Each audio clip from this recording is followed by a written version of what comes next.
Hello everyone and welcome back to Western Week. So today we are going to look at another underrated movie called Support Your Local Sheriff. This movie starring James Garner, who you might remember from my Maverick review. So this movie is an extremely wacky movie.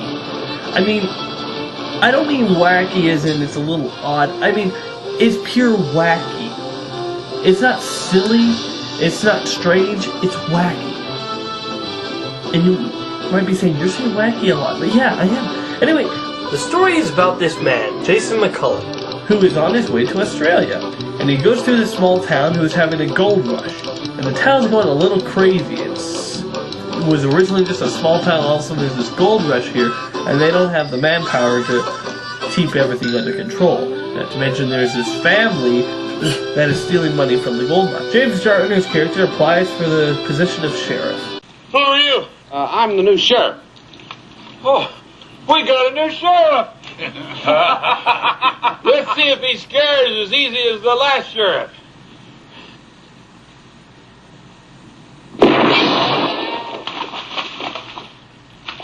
I want all you people to quit disturbing the peace. Clean up this mess. Yes, sir. Anything else? You got a name? Jake? Jake, I want you to go into the men's saloon. There's a fella in there by the name of Joe Danby. You tell him I remember his name. He's under arrest for murder. I'll be in to pick him up in about 20 minutes. You talking to me? You hard of hearing? You want me to tell Joe Danby that he's under arrest for murder? What are you going to do after he kills me? Then I'll arrest him for both murders. Along the way, he gets a deputy, a man whose former occupation was shoveling horse cleaning stables, and he is played by Jackie Lamb, who honestly, he's born to play this type of role. Look at his eyes. Those are crazy eyes. So on his first day of being sheriff, he arrests one of the sons of this family that's terrorizing the town, and from then on, it's straight out hilarity. I mean, the story kind of sounds serious, but this story is so funny. Take it easy, boys. Me and the sheriff takes the dim view of show-offs with guns. Great. Is there some kind of badge that goes with this job? Oh, you bet there is.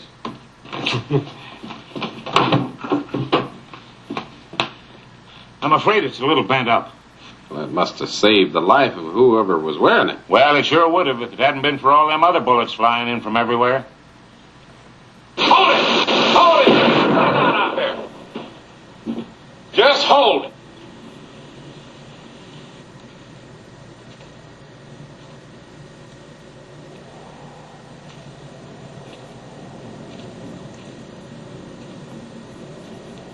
Okay, go ahead. James Garner is just such... Okay, the best way to describe this is a Western's Looney Tunes. I mean, seriously, it's Looney Tunes. I mean, all of them resemble different characters. James Garner character, of course, is kind of like Bugs Bunny. He's sly, nothing really seems to bug him, he always seems to go into a situation. He always speaks his mind, even when he could be in danger.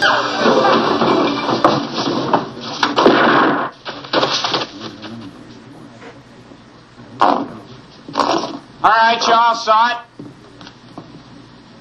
And it was a fair fight. He drew first, so it was self-defense. I told you, he drew first. Sure as anything. Oh, you couldn't call that anything else but self-defense. Well, it may have been a lot of things, but self-defense it wasn't. And he didn't draw first. You did.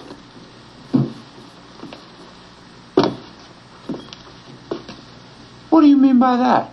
Oh, it's an old trick. You did it pretty well. Not real well, but pretty well. You feinted with your left shoulder, getting him to go for his gun while you were going for yours with your right hand at the same time. It's an old Arizona trick, but I have seen it used as far north as Montana. Are you calling me a liar? Well, now, you heard every word I said, and I didn't call you a liar. All I said was you feinted him into drawing with your left shoulder while you were going for your gun with the right hand. So what? You beat that poor man to the draw. He's dead and you're alive. That's the whole idea of the game, isn't it? What's your name? Jason McCullough. What's yours? Joe Danby. And you had better remember it. Oh, I'll remember it, Joe. That's about all I'm going to do the rest of my life is go around remembering your name. He's a guy that always seems to have every situation under control and never seems to be afraid of anything. The woman is kind of a Daffy Duck character.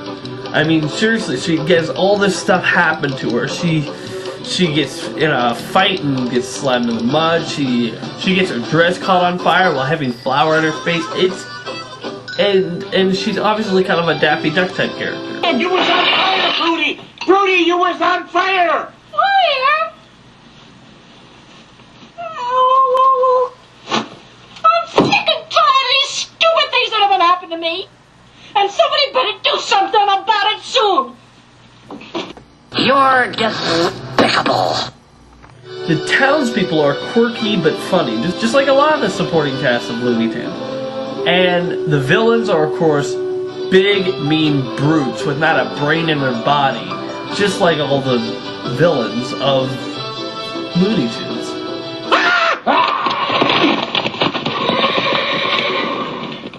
Now he's really done it. Who? That sheriff. I could have told you all that it wasn't going to work. Why not? Because they set these bars in too solid. What do you know about anything? I'm the one that helped to set them in. You... And if you needed any more proof that this was a Western's Looney Tune, take a look at this scene.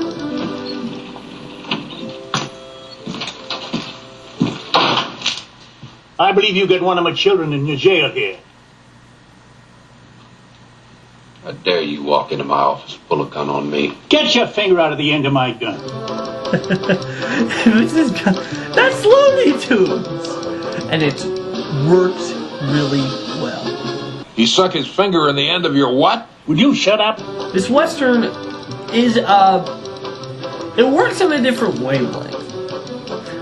Some of the jokes in it are just stuff like, oh, that would never happen in real life, but it works in this world. My favorite is the jail. The town just built this new jail. It has everything except one thing. Yeah, no bars in the door. No bars.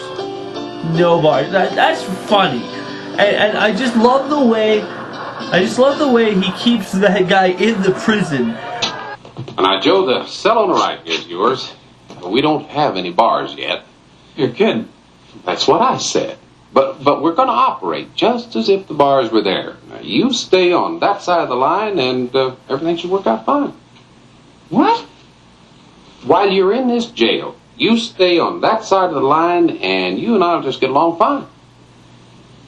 You expect me to sit here in this lousy cell on that? What is that red stuff all over the floor there? Oh, that's the poor fella that crossed the line earlier today. And he just, the way he speaks is funny. It's just, I don't know how to describe it. James Garner just comes across as this charming, sophisticated, no-nonsense character. And he's just funny as heck. The girl, the girl isn't as funny. She sometimes can be like a little annoying. And I think some of her scenes drag on a little bit too long, but she's still kind of funny and interesting. And his deputy, he's one of those, he's kind of a dumb character, but he's still a likable character. He's a likable character too, and you find him funny and interesting. Ever been the sheriff in any kind of town? No, not that either. But the mayor seemed to think that my qualifications suited the job perfectly. Yeah, well, he'd have thought that if he was blind in both eyes and crippled in both legs. I think you've got the situation pegged, Jake. For some complaints I have about this film, the sound effects for him are a little second rate. I mean, you can tell that they're just sound effects for guns and then they're not actually firing anything. Sometimes you hear a little bit too cartoonish sound, and I know that's kind of weird to complain about since I said it's like Looney Tunes and it's good for that, but it sometimes the sounds just don't fit the story. I remember a great sound guy said, I don't remember who it was, but I remember him saying that the purpose of sound designing and sound mixing in a movie is not to stand out. Sounds need to be basically like fade into the background where you barely even notice them. And for this, the sounds kind of stood out, and you noticed how they didn't feel real in the story. I love the way the villains react to this sheriff, because they're just like, okay, the Danbys, the guys, the villains, they're used to running this town, right? And they're used to running up sheriffs here and there. Nothing really is too big for them. But this guy keeps on he gets under their skin, and he drives them crazy. And you know, there's just so many scenes. It's just hard to pick out your favorite, because there's just so much stuff that makes you laugh. To quote from one of the quotes on the back from the Hollywood Reporter, anyone who doesn't laugh himself, goggle-eyed at the antics and support your local sheriff has got to have lockjaw. I like that quote. This movie kind of got a sequel. It wasn't a sequel. It made a new movie called Support Your Local Gunfighter, where it was the same cast almost, but entirely new story and new characters. That one I can't really recommend. It's kind of funny, but it's not as funny. Not as funny as Support Your Local Sheriff. This not only is one of my favorite westerns, but it's one of my favorite comedies. I just bowl over laughing every time I see it. And so, guys, if you ever see this movie, rent it, buy it, just see it, and you'll understand what I'm talking about. So yeah, remember, I'm LaserDude99, and if I don't like it, it's not worth it. And I'm giving Support Your Local Sheriff 8.5 out of 10. So thanks for watching. And see you around. Be sure to check out more of my other videos on my channel, and wait for more coming soon.